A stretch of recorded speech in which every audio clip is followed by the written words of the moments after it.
बिस्मिल्लाहिर्रहमानिर्रहीम। व्यूअर्स, जैसा कि आपको मालूम है कि हम आजकल ट्रांसलेशन ऑफ इंग्लिश सेंटेंसेस कर रहे हैं। इस सिलसिले में एक क्वेश्चन देखें। Let P and Q be the propositions. P proposition है he is a government employee. Q is the proposition he will get pension on retirement. ये दो प्रपोजिशंस दे दी गई हैं, पी और Q. Express each of the following propositions as an English sentence. अब आपको प्रपोजिशंस जो हैं वो दे दी। पहले तो ये है कि इंग्लिश सेंटेंस, ये वाला जो इंग्लिश सेंटेंस है ये प्रपोजिशन पी है, ये वाला जो इंग्लिश सेंटेंस है ये प्रपोजिशन क्यू है। अब आपने निगेशन पी की ट्रांसलेशन करनी है इन इंग्लिश सेंटेंस। आप देख रहे हैं पी क्या चीज़ है, he is a government employ. तो निगेशन पी में फिर क्या आएगा, he is not a government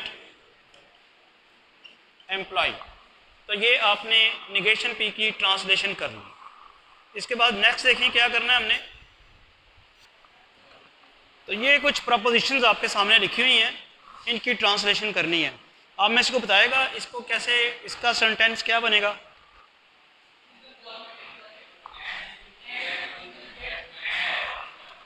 and नहीं आएगा ना, और आएगा। क्या इसकी ट्रांसलेशन होगी, he is a government employ और he will get pension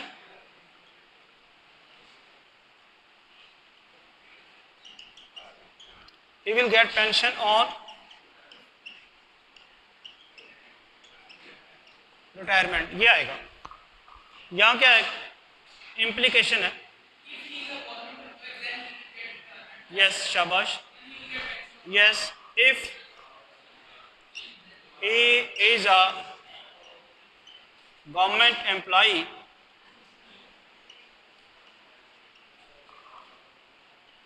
he will get pension on। ये इम्प्लीकेशन था, यहाँ इफ और देन आता है तो देन मैंने नहीं लगाया, लेकिन इसकी जो स्टेटमेंट है वो आपको सेंस प्रिवेल कर रही है कि देन लगाओ, just in order to make the elegant sentence. If he is a government employ he will get pension on retirement. Then ना भी लगाएं तो पता चल रहा है कि उसकी पेंशन जो है that is depending upon that whether he is government employ और नॉट। नेक्स्ट जी, इसमें एग्जैक्टली यही है। तो आप लिखेंगे यहाँ पे he is a government employ and he will get pension on retirement। ठीक है जी। नेक्स्ट ये है बाई कंडीशनल। जी, तो क्या सेंटेंस क्या बनेगा, जी बताएंगे।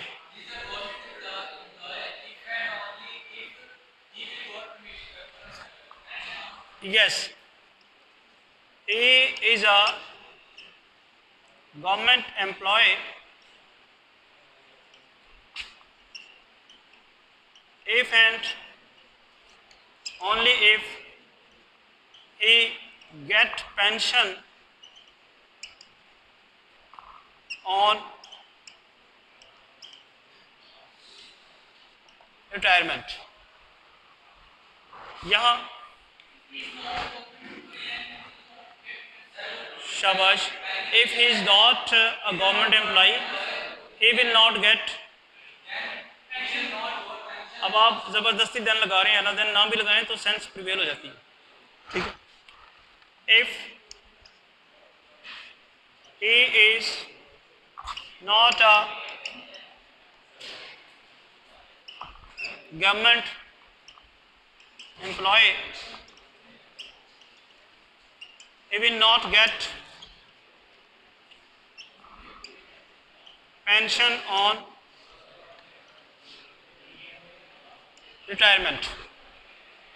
नेक्स्ट देखते हैं इन्हीं प्रपोजिशंस की फर्दर क्या ट्रांसलेशन करनी है हमने जी। नेक्स्ट 7th है negation P and negation Q. क्या लिखेंगे?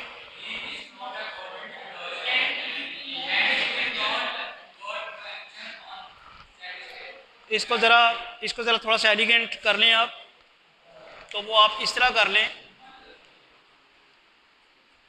Neither he is government employ nor he will get pension on retirement। आप वही एंड लगा रहे हैं, हालांकि आपका सेंटेंस एलिगेंट होना चाहिए जो कि आपको सेंस प्रिवेल करे। तो आपने ये इंश्योर कराना है कि ना तो वो गवर्नमेंट एम्प्लॉई है और दरमियान में एंड लगा हुआ है, तो ये इंश्योर कराना है कि वो उसको फिर पेंशन भी नहीं मिलेगी। तो ये ज़्यादा बेहतर तरीके से इसकी सेंस प्रिवेल करता है। नेक्स्ट इसके बारे में कुछ बताएं, निगेशन पी और पी एंड क्यू।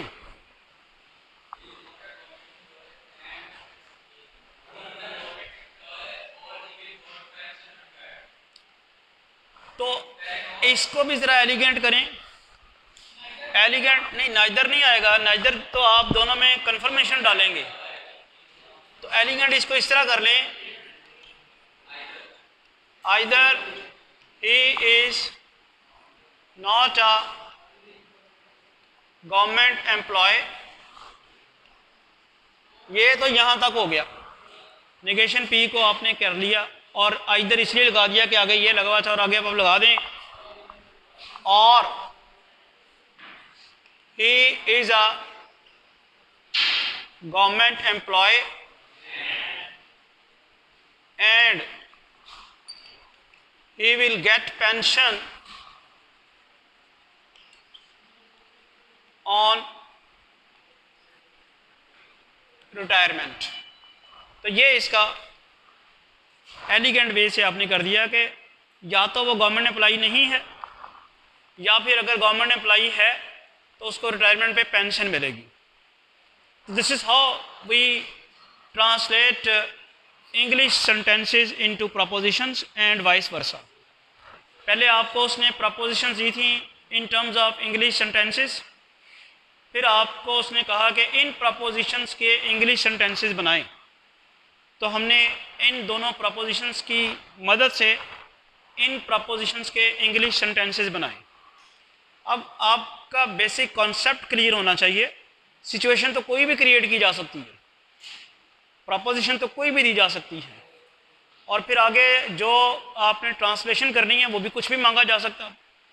तो आपका बेसिक कॉन्सेप्ट क्लियर होना चाहिए, ठीक है। नेक्स्ट क्वेश्चन देखते हैं। नेक्स्ट क्वेश्चन है, हमें प्रपोजिशन दी हुई हैं P Q R. P is a proposition you complete MSc mathematics, Q is a proposition you complete MPhil mathematics, and R is the proposition you get a job of lecturer. अब ये आपको propositions दी हुई हैं, आगे English के sentences दिए हुए हैं, इनको आपने प्रपोजिशंस में कन्वर्ट करना है। प्रपोजिशंस में कन्वर्ट कर इनको आपने लॉजिकल लॉजिकल एक्सप्रेशंस हैं उनमें कन्वर्ट करना है। प्रपोजिशंस ऑलरेडी आपको दी हुई हैं, ये एक सेंटेंस है जो कि प्रपोजिशन है, इसको लॉजिकल एक्सप्रेशन में आपने कन्वर्ट करना है।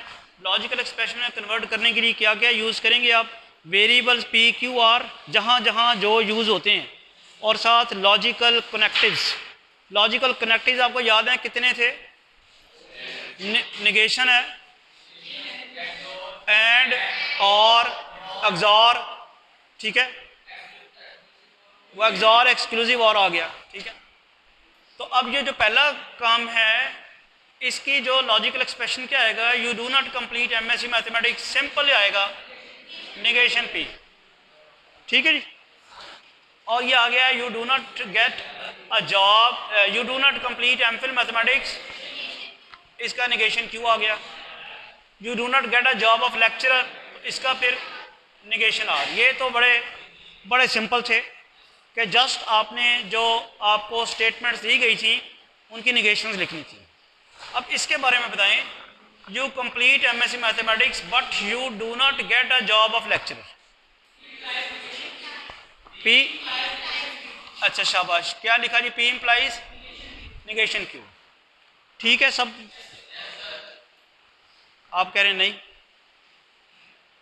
अच्छा, इसको अगर आप पढ़ें, ये ज़रा गौर कीजिएगा, ये जो आपने लिखवाया है इसको अगर आप पढ़ दें ज़रा, क्या इसकी ट्रांसलेशन कर दें इंग्लिश में, क्या बनेगा इसका? क्या वही बनती है? ये चौथा ही बनता है। ये देखें, इसकी ट्रांसलेशन अगर आप करें तो ये बनती है, if you complete MSc mathematics then you will not get job of lecturer.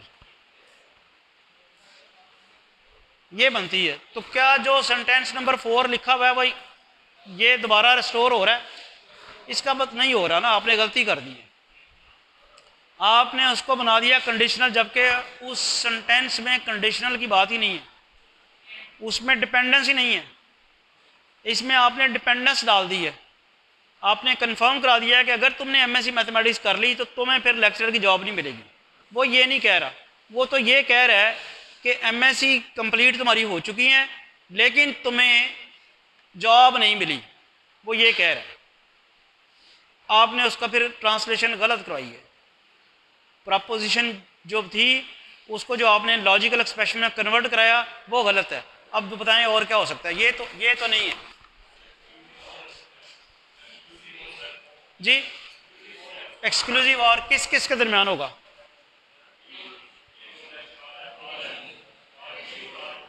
P और आर। ये भी आपने गलत नहीं लिखाया था। लेक्चरर का तल्लक तो आर के साथ था, लेक्चरर की जॉब का। तो आप अगर ये लिखवाते हैं तो ये भी गलत है। यहाँ आप ये लिखवा रहे हैं कि अगर आपके पास आपने एमएससी मैथमेटिक्स कर ली है, अगर आपने एमएससी मैथमेटिक्स कंप्लीट कर ली है तो आपको जॉब नहीं मिलेगी, कंडीशनल, जबकि सेंटेंस की सेंस नहीं है। आप कह रहे हैं एक्सक्लूसिव आर। एक्सक्लूसिव आर किस किस के दरमियान में लिखूं? पी और निगेशन आर के दरमियान। अब इसका क्या मतलब है? एक ट्रू और दूसरी फॉल्स है।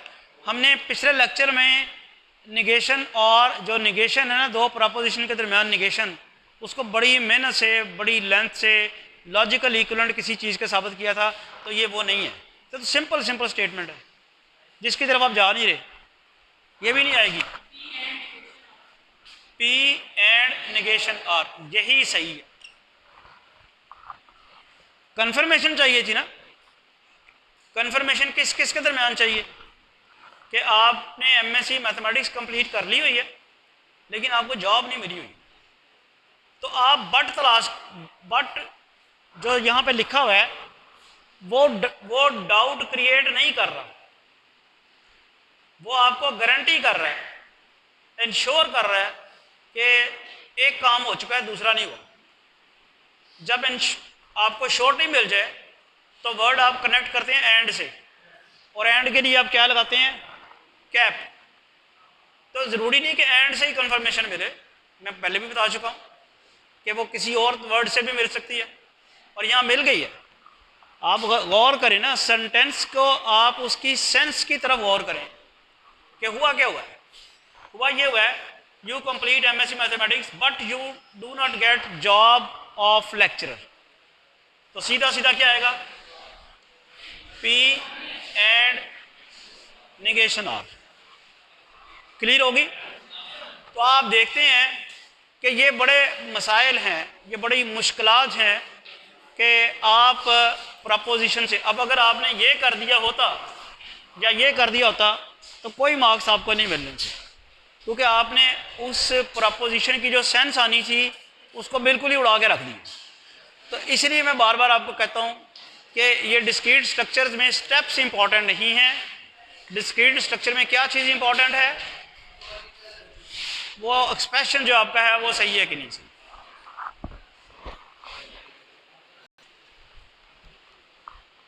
नेक्स्ट नंबर 5 देखें, if you complete MSc mathematics then you will complete MPhil mathematics. अब ये कंडीशनल है, यहाँ तो clear cut if and then है। एमएससी मैथमेटिक्स के लिए क्या था पी, और एमफिल मैथमेटिक्स के लिए क्या था। क्या ये रहा है कि अगर आप एमएससी मैथमेटिक्स कर लेंगे तो आप एमफिल मैथमेटिक्स भी कर लेंगे, तो फिर क्या आएगा, पी एंड क्यू नहीं आएगा, इम्प्लीकेशन पी इम्प्लाइज क्यू आएगा, ये आएगा। If you complete MSc mathematics को पी आ गया, then Q, then you will complete MPhil mathematics. अगला क्या है, you complete MSc mathematics if and only if you complete MPhil mathematics. ये बाई कंडीशनल हो गया। उसने कहा अगर आप एमएससी मैथमेटिक्स कर लेंगे तो एमफिल कर लेंगे, और एमफिल कर लेंगे तो एमएससी मैथमेटिक्स कर लेंगे। ये आ गया by conditional, P conversely implies Q. हम इनकी सेंस की तरफ नहीं जा रहे, हम सिर्फ उसकी ट्रांसलेशन कर रहे हैं जैसी भी हो रही है। नेक्स्ट 7th पार्ट है, you complete MPhil mathematics but you do not get a job of lecturer. अब आपके सामने है एमफिल मैथमेटिक्स वाला पी है और जॉब लेक्चरर जॉब वाला आर है, पी एंड शाबाश। अब आपको समझ आई है, ये आएगा P and negation R. MPhil mathematics तो कर लिया है, लेक्चरर की जॉब नहीं मिली, ठीक है, एंड आएगा इसमें। Next 8th part, you get a job of lecturer but you do not complete MPhil mathematics. जी, आर एंड अच्छा ये एमफिल था तो पी तो नहीं आना, क्यू आना, ये चेक कर लें sir. You complete MPhil mathematics, MPhil mathematics के लिए क्यू है, but do not get a job of lecturer. Lecturer job के लिए आर था तो निगेशन आर आ गया। यहाँ क्या है, you get a job of lecturer, R आ गया, but you do not complete MPhil, negation Q. आपको लेक्चरर की जॉब तो मिल गई है लेकिन आपका एमफिल कंप्लीट नहीं है।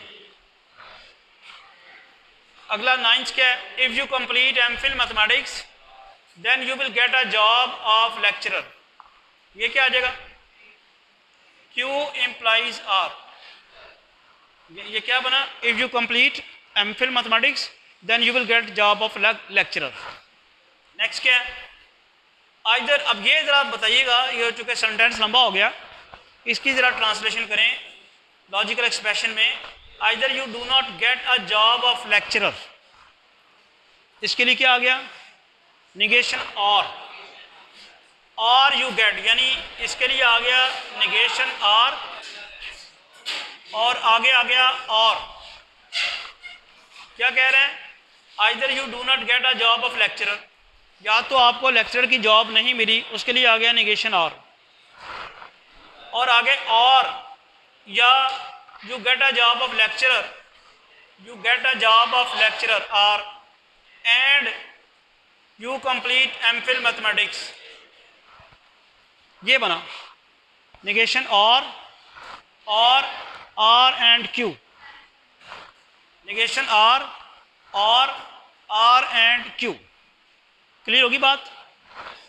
वो कह रहा था कि either you do not get the job of lecturer, वो तो आ गया निगेशन और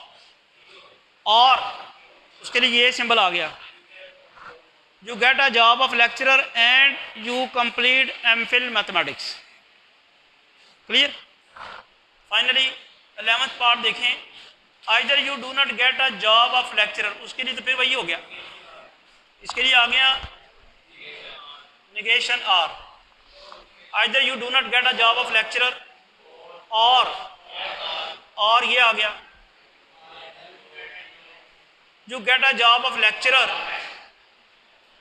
if you complete MPhil. R implies, नहीं ये इसको सही करें जरा, इफ ये आपके पास आएगा क्यू इम्प्लाइज आर, ये कंडीशनल बनेगा। क्या कह रहा था, either you do not get a job, ये आ गया you do not get a job of lecturer.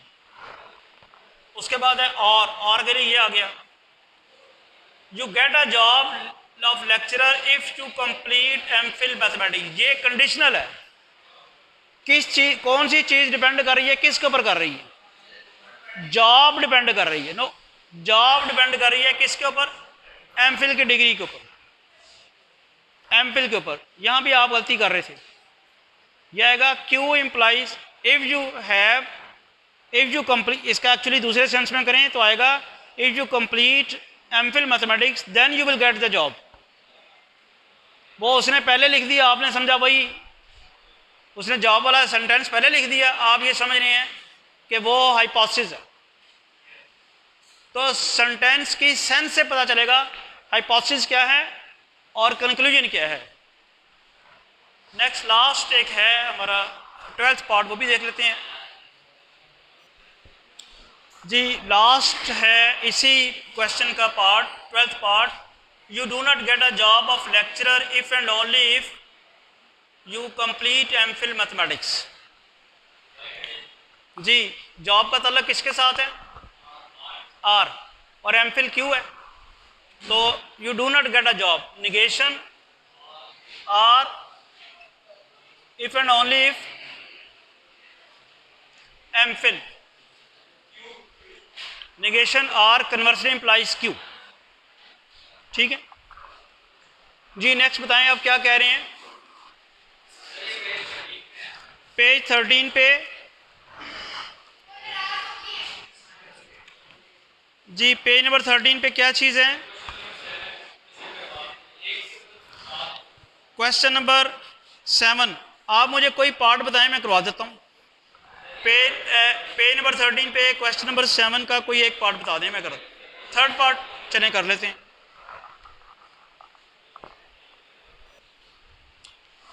ये पेज नंबर 13 पे क्वेश्चन नंबर 7 का थर्ड पार्ट जो है, ये असाइनमेंट स्टेटमेंट का क्वेश्चन है। उसमें आपको x की वैल्यू 1 दी हुई है और ये जो कंडीशन आपको दी हुई है उसने, ये बेसिकली कंडीशनल है।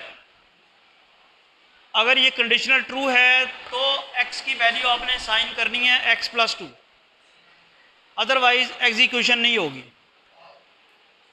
अगर ये स्टेटमेंट ट्रू हुई, कंडीशनल ट्रू हुआ, तो आप x की वैल्यू 3 कर देंगे। 3 कैसे कर देंगे? x की वैल्यू साइन करनी है x+2। x पहले आपके पास 1 है तो 1+2 x की वैल्यू 3 हो जाएगी। डिपेंड करेगा कि एग्जीक्यूशन होती है कि नहीं होती।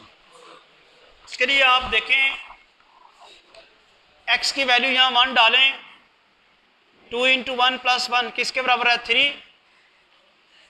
ये ट्रू है ना, ये ट्रू आ गया। और अगर x की वैल्यू हम यहाँ पे 1 डालते हैं, 1 + 2, तो ये फॉल्स आ गया। ठीक है, ये फॉल्स है। लेकिन मुझे ये बताएं कि ये जो, इसको हम क्या कहते हैं, और वाला जो होता है, ये ट्रू हो गया कि नहीं हो गया? ये डिसजंक्शन है ना, डिसजंक्शन दोनों में से एक ट्रू हो तो वो ट्रू हो जाता है। ये ट्रू हो गया। अगली बात क्या है, अगर ये ट्रू है तो हमने क्या करना है? वैल्यू साइन कर देनी है। तो न्यू वैल्यू ऑफ x क्या होगी? सो x = 1 + 2, जो कि किसके बराबर आ जाएगी? 3 के। लेकिन अगर ये यहाँ पे फॉल्स होता तो फिर हम कहते हैं एग्जीक्यूशन नहीं हो रही। x की वैल्यू जो पहले थी वही रहेगी, x 1 ही रहेगा जो 1 था। x में 2 ऐड नहीं करेंगे। मिसाल के तौर पे अगर मैं सिर्फ यहाँ पे एंड कर दूँ तो ये फॉल्स हो जाना है। तो अब x का आंसर 1 का 1 ही रहेगा, अब एग्जीक्यूशन नहीं हो सके। और बताएं कौन सा क्वेश्चन करना है? अब ये ट्रांसलेटिंग इंग्लिश सेंटेंसेस, ये तो एक बहुत वास्ट टॉपिक है ना, ये तो कभी ना ख़त्म होने वाला टॉपिक। क्या आप कोई भी सेंटेंस लिखें 2-4 सेंटेंसेस लिख के आप कहें जी कि ये मालूम करें, पी एंड क्यू मालूम करें, या उनमें से सेंटेंसेस से आप बनाएं लॉजिकल एक्सप्रेशन में, या आप उसको लॉजिकल एक्सप्रेशन दिया हुआ है तो उसको सेंटेंसेस में कन्वर्ट करें। तो ये तो बड़ा वास्ट टॉपिक है, तो बहुत सारे क्वेश्चन हैं, कितने कम करते जाएं। कुछ क्वेश्चन तो मैंने बुक में दिए हुए आपको, आप अपनी प्रैक्टिस के लिए अगर वो सारे सॉल्व कर लें तो कम से कम आपका कॉन्सेप्ट क्लियर हो जाएगा, आपको कॉन्फिडेंस आ जाएगा, फिर जैसा भी क्वेश्चन आए आप एग्ज़ाम में कर सकते हैं। नेक्स्ट हमारा टॉपिक है सिस्टम स्पेसिफिकेशंस, वो इंशाल्लाह हम नेक्स्ट लेक्चर में करेंगे। Thank you.